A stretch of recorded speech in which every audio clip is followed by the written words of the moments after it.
So thank you everybody for coming today. It's during times of extreme challenge that leadership and extraordinary leaders rise to the occasion to meet those challenges, and I think that's what we're going to be seeing here beginning tomorrow and over the next several weeks and possibly months. This is a great opportunity, a great partnership brought to us with Governor DeSantis, the National Guard, the Memorial Healthcare System leaders. It's a unique partnership that we're bringing here to start testing larger number of individuals in the community here in South Florida. We've been challenged, like a lot of organizations at Memorial, to identify those patients that we can offer testing to. But now, in the interest of really solid public health, we want to be able to bring testing to more and more people. I want to thank a few people who are up here today. Some of the physicians that you see from Memorial, if it wasn't for their daily hard work, really in the front lines of this crisis, we wouldn't have the bandwidth at Memorial to partner with the state in this endeavor. So I just want to introduce a few people. We've got Dr. Ari Sorelli. He's our Chief of Critical Care Medicine for the healthcare system. We have Denise Reynolds, who she is the Chief Nursing Officer at Memorial Hospital West, right across the road. Jennifer Goldman is the Medical Director for Memorial Primary Care Centers, and she's going to be integral to operations here in the testing center when it gets up and running. We have Dr. Paula Eckert. She is the Chief of Infectious Disease Medicine for the healthcare system. Paula has been working tirelessly, fielding phone calls, evaluating patients, making key clinical decisions on a daily basis. Rachel Garan is a new member to our team. She's the Director of Epidemiology and Infection Control with the healthcare system. Again, working very closely with the rest of us on educating the public, educating our staff, training all of us to meet these challenges. I don't think that is the Memorial Group. I want to personally thank Dr. DeSantis. I'm going to give him an honorary medical degree. No. Don't worry, you're safe coming here. I'm not have anything to do. Thank Governor DeSantis. It's really this vision, forward-thinking leadership, and really the ability to get his team and the Guard mobilized quickly to meet this challenge. And I really can't thank you enough, sir. Great. Well, thanks so much. I really appreciate everybody at Memorial for all they're doing. We in the state of Florida, the most recent snapshot states up to 390 cases of positive COVID-19. 98 of those are in Broward County and 86 of those are in Miami-Dade. And so that's almost half of the total cases in Florida are in Broward and Dade, and obviously Broward disproportionately to Dade, has more given the differences in population. So I told Jared, as soon as all this stuff with the testing, when we were trying to figure out, are we getting the kits sent or not, I was like, look, we just got to do this ourselves. So he went out and procured 2,500 test kits on the private market.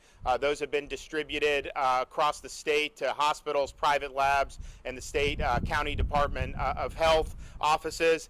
But as I found out on this, the test kit's not enough. You need to have enough swabs. You need to have enough positive, negative controls. If you run your own lab, you got to have enough of the reagent. And so through his efforts and persistence, we have test kits here for the hospital.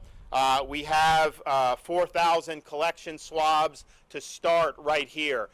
So that's quite a bit of samples that they'll be able to collect here and then send off. I think initially, it's important that people understand and are able to temper their expectations. We're right now living through the biggest crunch in demand for various medical supplies that we've ever seen in our country's history. I came in, I saw the folks in these N95 masks.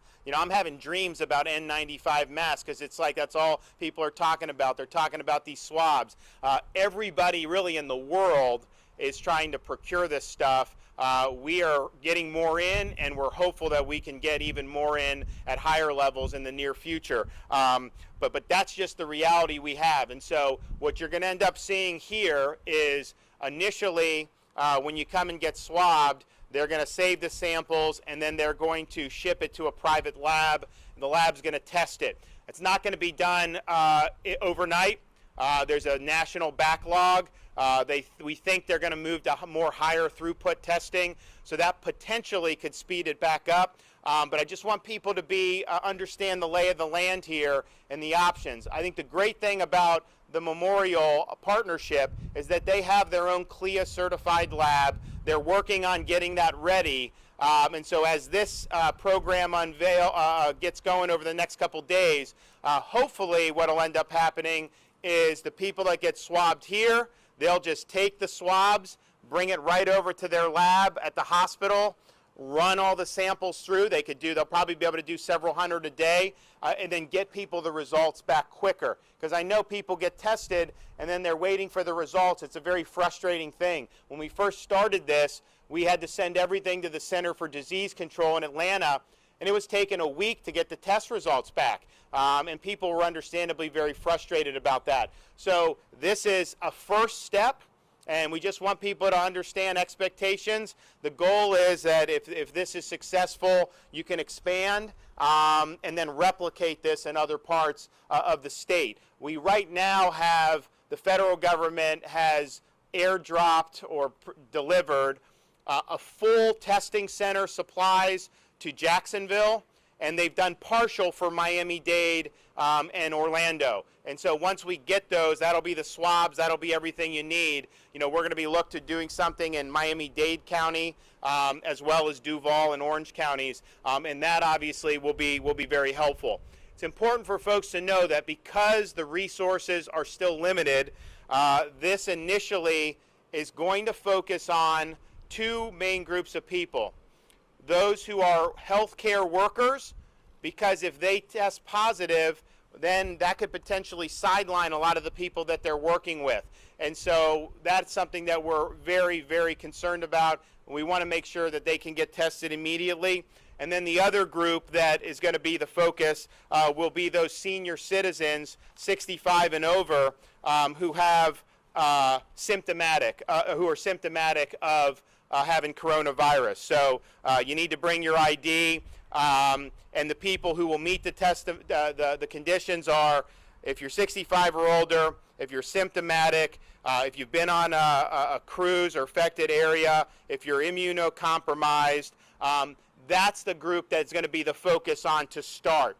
So just understand that. I do not want to have someone wait in line for 3 hours and just to figure out that they're 40 years old, and that's not where we're going on this yet.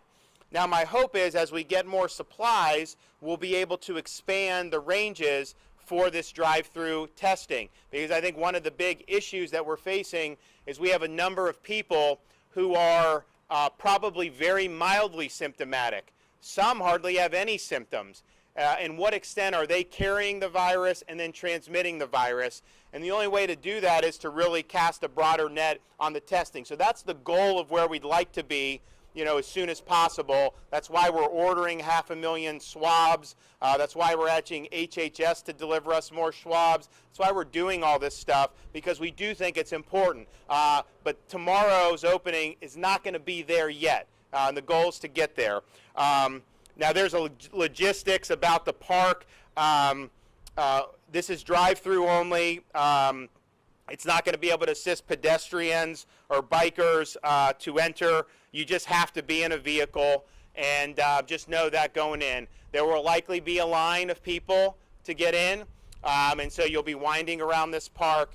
They can go through each car, I think, in about 8 minutes is what you guys said? Yeah. So about 8 minutes. So that's very quick and good, but this, you back that up with and they have multiple lanes, but when you back that up, that is just going to take some time, so people should just be aware with that. But once you arrive to the testing area, a medic wearing a Tyvek suit will collect a sample with the swab of the nostril.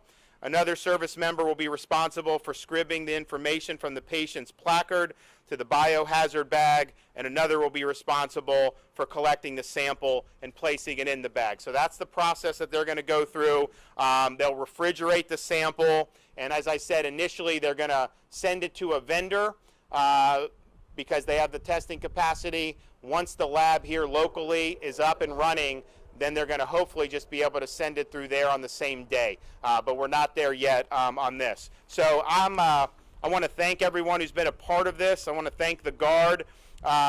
If this is something that that is successful, it not only will help the folks here in Broward County, it could help folks all over the state as this is replicated.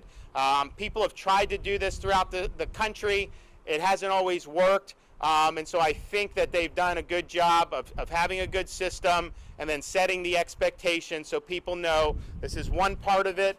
We still got more to go, but we definitely are looking for those groups of individuals who are either healthcare workers or people who are 65 and plus and are symptomatic. So that's what we hope to accomplish. And I'm really happy that that this was stood up. I mean, from the time I asked Jared and the Guard to do it, they've been able to put this together in relatively short order, and this is not an easy thing to do. So hats off to them for their service. Thank the medical professionals here at Memorial for what they're doing, and we're all in this together. Broward County right now in Florida is the epicenter of what we're seeing, so we need to be here for our friends in Broward and turn the tide on this thing. Once we get more data with all the testing and we can expand that, that's going to help, I think, people make better policy decisions about what we're doing in terms of closing this, closing that. Right now, people are kind of flying blind because there haven't been enough tests done. We're going to try to change that, and I think that that will make the fight against COVID-19 much more effective. I think it'll help people in terms of public health, but I also think it'll help the broader society get back on its feet as we defeat this and move past. I want to let Jared say a few things as our emergency management director, since he was really instrumental in getting this going. Governor, thank you. It's surreal to be back in my home county setting up a testing facility for a virus, but that's where we find ourselves. Through the governor's direction, we have been working day and night at the EOC at a level 1, trying to acquire as many of the commodities that we have all been reading about and making ourselves experts on N95 masks and the like. So we have requested with the federal government for ventilators and hospital beds and coveralls and gowns and gloves, collection swabs. But we are also going out on the private market to trying to acquire all of those different things on our own. And so we currently have procured 1,500 ventilators. We are waiting for deliveries. We're getting deliveries every single solitary week on the ventilators. We have 4 250-person mobile field hospitals. One of them actually is being set up right here in Broward County right now, and that'll be open if it becomes necessary. One other one is being moved near the villages, and the other 2 are pre-positioned in Orlando, waiting for possible deployment. We're examining all sorts of different ways to expand bed capacity here in the state. And so I know the president, the vice president, we're talking about surgical centers and using their capacity since they have ventilators. But we are also looking at using our ports potentially at bringing in certain sort of ships to expand bed capacity if that becomes necessary. So there is no option that is off the table. A way emergency management works is you're not just thinking about today, you're thinking about 2 weeks from now, 30 days from now, 45 days from now. And so we're going to work really hard to make sure that we can get these other testing sites up and running. I want to talk to younger people who are out there, who even, whether things are open or closed, you don't have to go out. You can be a hero to the person next to you by social distancing. You don't know if they have an underlying medical condition. Stay away from seniors. Social distance. You can do those things. This virus doesn't care who you are. It doesn't care if you're rich, you're poor, your color, your nationality, your religion, your political affiliation. But we do know that social distancing works. And so we ask that you do that. We ask that you be a hero. There will be another spring break when this is over. The beach will be there. But it's important to do that. Call your neighbors. If you know you have seniors that live down the block from you, call them. See how they're feeling. See if they need supplies. These are things that you can do as the younger generation to help older people that came before you. And so, we ask that, now is the time for everyone to help themselves, help each other. I want to thank Governor DeSantis for the leadership that he's providing to the state, because we're all in this together. Governor, thank you. So we'll be making another announcement in the morning. We've been consulting with the local folks here in Broward, as well as in Palm Beach County. If you look at that most recent guidance that was put out by the President's task force on Monday, it had a number of things in terms of social distancing, some of these other recommendations. If you look at the very bottom in the very fine print, it said that there were certain actions that communities should take when there's community spread. And so the county has been working with us on identifying kind of those actions in terms of additional closures, like gyms and things like that. So we're going to be working on that order tonight, but I've agreed to do it for Broward and Palm Beach counties. And it'll be similar to, I think, what's been done in Miami-Dade County. And again, that's based off the recommendations of the local officials, but also the CDC recommendations that when you do have community spread, then there's additional items that should be on the list. So that will apply. Dade has already done it. It will apply to Broward and Palm Beach. And if you look at the cases in Florida, it's a clear majority of cases are in those three counties.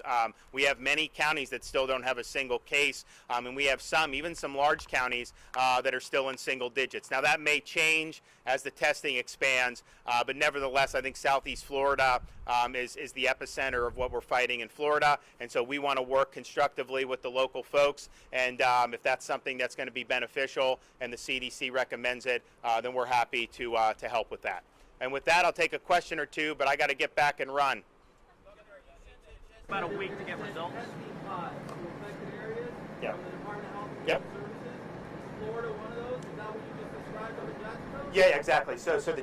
So what it is we provide the personnel, but they will provide, theoretically, I hope it's true, all the stuff you need. So the swabs, the PPE that people wear, to be able to run these sites.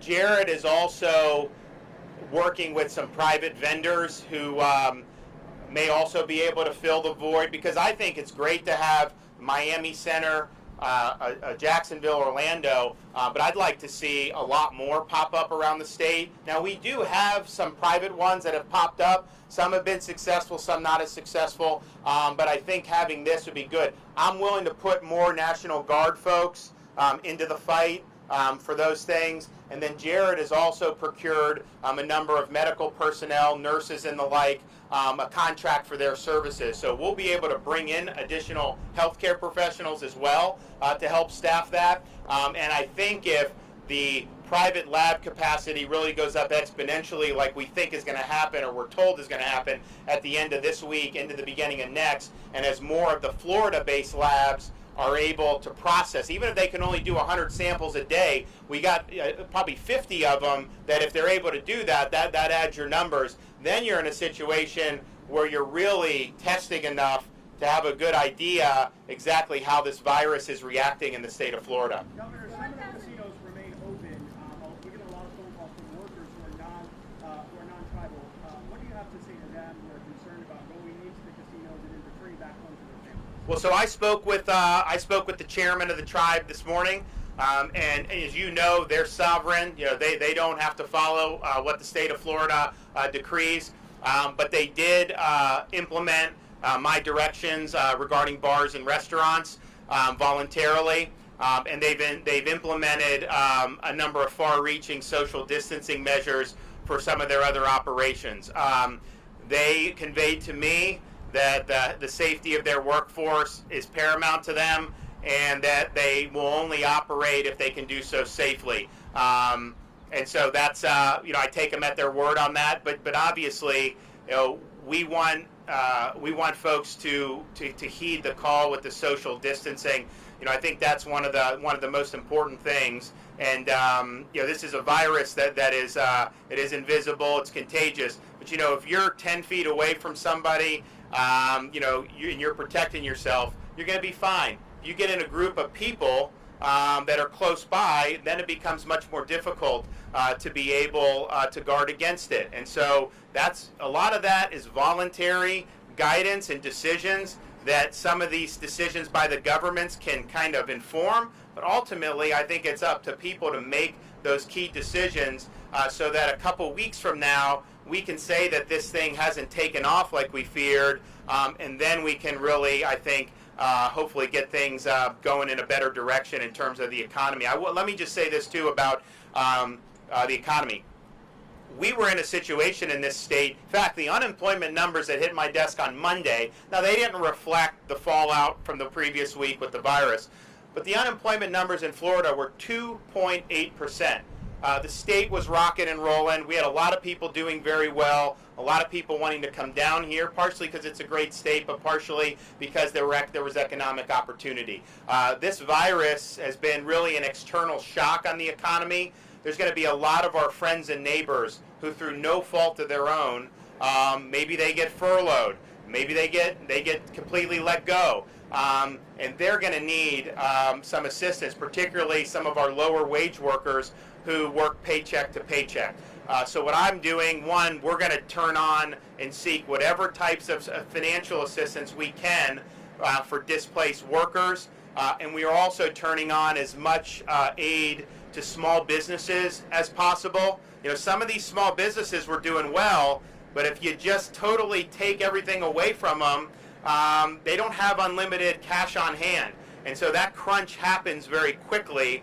And I think it's a shame if we have our friends and neighbors go out of business through no fault of their own. So if we can provide some additional liquidity through some of our programs, some of the federal programs, that could make a huge difference, and that could allow us to bounce back quicker economically.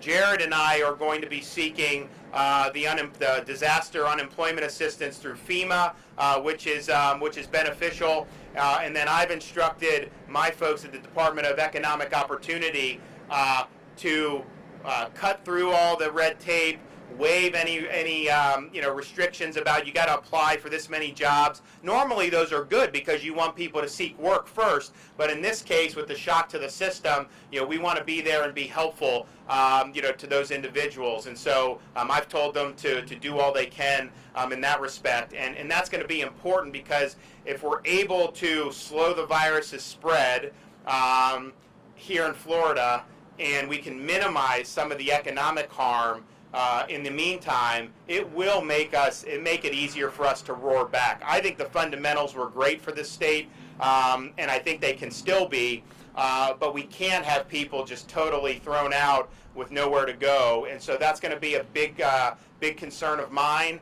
I want to thank the Congress, Senator Rubio and some of his colleagues for working hard on a relief package. And I also want to thank a lot of our private businesses here who are putting in money for different types of community endeavors, to help some of the folks who are going to be dislocated or have been dislocated by this.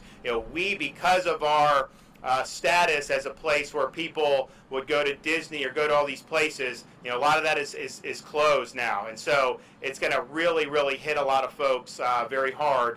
And, we've got to keep them in our thoughts and prayers. Governor, 4,000 swabs, does that mean 4,000 people? And also, who will be manning the hospital in Fort Lauderdale should you open up? I'll let Jared ask the second. So yes, if you take, you guys can correct me, but if you take the swabs accurately and there's no contamination, that would be 4,000 different tests, correct? Yes. It's interesting, when they used to do it, they would make you run the different samples, except now you can combine them in one. I know more about this testing in the last 3-4 weeks than I ever thought I would ever know. So that's the goal. We want to get more swabs down here. If we could get even half of what we've ordered delivered to Florida, we really could rock and roll, because we could have tens of thousands in South Florida, and we could do 10,000 in some of these others, work through that, put more into the kitty, and really help us, I think, get a better sense of what's going on here. So, here's one thing I think people should know, and I've talked to Jared about it. Once all this started happening, we declared an emergency pretty early. Jared immediately went out and started to buy all this stuff, or at least order it. But what happened was there are people out there that are like venture capitalists who are just buying this up, and then they turn it around and sell it for a profit on the market. That's just has put an additional crunch onto the things that are out there. And so I think you're in a situation where we were told out of the 500,000 that we were going to get 250,000 swabs this week, and I think they've given us like 4,000 or 5,000 of the swabs, and so we're waiting for more. HHS we think is sending swabs. They don't really, we have good ways to track it, but Jared may end up getting 5,000 more swabs dropped on his doorstep over the next day or two. So that's going to be an ongoing thing. We anticipate that we will at least get them in dribs and drabs, but if we could get a real big shipment in, that would really help us be able to not only turn it up here in Broward, we could do Dade, Palm Beach County, but then get some of these other areas around the state. And I think that what we ideally would like to do, if we could really have the supplies that you need, is start to do some sentinel screening, surveillance type testing like they do with the flu, where they're seeing how prevalent it is in the population. If we could do that with some of the younger folks who are under 50, who tend not to get hospitalized on this, that will give us a better sense of who actually is out there carrying this, because we don't really, I think, have a good sense of that right now, but that is definitely information we need, and that would very much inform how you're going about doing all these things. I can take one more, and then I got to get back on the road. Governor, why are these testing sites in every county and counties as far as little beaches to shut down? Why not just shut down all the beaches? Because we're seeing these spring breakers go into other counties that don't have... Well, not under my order. So we did an order, no gatherings on beaches, 10 or more. So what you've seen now is a lot of the sheriff's departments have instituted protocols. I had the Broward sheriff, he had his deputies on ATVs. They had a boat going down the coast, and they're telling people you got to disperse. Cocoa Beach, major spring break destination, went down 70% since my order. And so I think that's a more prudent approach to do social distancing. I just spoke to the U.S. Surgeon General about it, and here's the thing. They want you to social distance, of course, but they actually encourage people to get fresh air. They just don't want you congregating in big groups. And so if you have a Floridian that goes walks their dogs like a married couple on the beach, as long as you're not within 6 feet of each other, they view that, and that's a healthy thing. And so I think it's important to allow that, if the local communities want to do it, to be able to do it. We're also in a situation where we have counties who have no community spread. We have some counties that don't have a single positive test yet. And so I don't want to be in a situation where we're diverting people unwittingly into activities that are going to be more dangerous for passing the virus. But I've stood by every local community, Miami Beach, Fort Lauderdale, we're backing them. Mayor Jimenez just did it. That's great if that's good for them. But I also think we're going to be in a situation where if people are able to go out and be spaced out, so these are not spring break. These are our neighbors who may need to go out there, clear their head, because a lot of people are on edge right now. And this is going to be obviously a physical challenge with the virus, but I think it's really weighing on a lot of people. And I want the localities to have an outlet available if they think that makes sense. But since I issued my directive, anybody who's put that in place, spring break's done. Any place to go for bars and all this, done. They don't have a place to go. But I would also say what we're finding is when we did the universities and we extended their time away for 2 weeks, we were thinking, don't come back yet. Instead, they all went back and they were drinking in the bars every night. So then we shut the bars down. Well, guess what they did then? They went to the fraternity houses and doing that. And so there's certain things we can do, but I think as Jared said, some of the folks just need to be responsible and heed the advice that people are doing. But that's part of the thing. So with the order tomorrow, Palm Beach and Broward have asked that the beaches be included in that, so we're going to do it.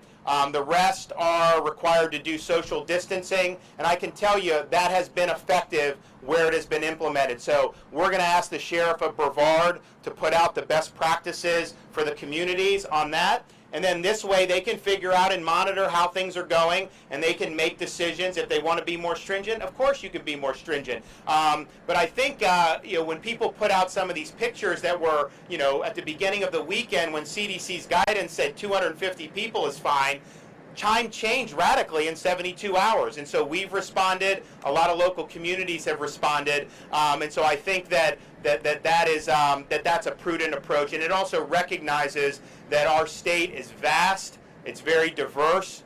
I mean, I can go from Pensacola to St. Louis in about the same time I could drive from Pensacola to Miami. I mean, that's just the reality of what we're dealing with here. But we will absolutely work with the locals to effectuate policy that they think makes sense, and we're going to do that tomorrow when we issue the order with the Broward and Palm Beach communities, and we're happy to work with them. And as part of that order, I think what I want to do is also delegate the local administrators the authority to tailor that as circumstances change, because I think this is a very dynamic situation. I think that we get new information every day. This testing could give us new vital information that we need, and I think they want to have the freedom to be able, to have the policies in place that are going to make the most sense. But you're going to see some fatigue on this mitigation, in 10 days, 2 weeks. I mean, you can mark my words on that.